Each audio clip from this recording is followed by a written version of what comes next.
Nous avons choisi des bouteilles ayant une forme allongée, surmontée d'un cône.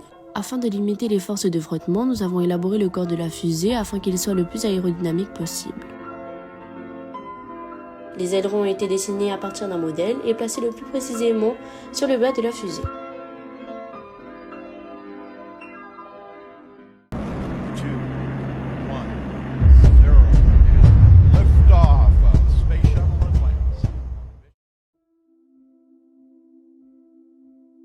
Au cours de son vol, la fusée est soumise à 3 forces, son poids, la poussée motrice et les frottements.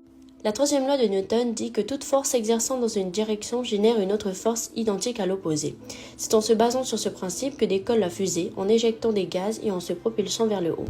De plus, en traçant la courbe de l'évolution de la vitesse en phase ascendante, on remarque qu'elle décroît. La deuxième loi de Newton confirme bien que la vitesse diminue et donc que sa valeur maximale est atteinte au décollage. Finalement, en calculant la hauteur maximale grâce à la vitesse en chute libre et au théorème de l'énergie cinétique, tout en considérant que les frottements sont négligeables, on obtient un résultat inférieur à la valeur théorique. De plus, on trouve que durant cette phase, les forces de frottement sont bien plus élevées que la force poids. Ainsi, ils ne seront donc pas négligeables et nous ne sommes pas en mesure de calculer la hauteur maximale en les prenant en compte. La réaction entre l'acide éthanoïque et le bicarbonate, qui est une base, est une réaction acido-basique. On a alors la réaction suivante.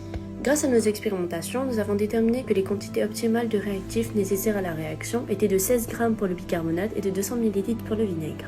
On peut alors calculer les quantités de matière des réactifs à l'état initial avec les formules suivantes et déterminer le réactif limitant qui est le bicarbonate et l'avancement maximal qui est de 1,9 fois 10 puissance moins 1 mol.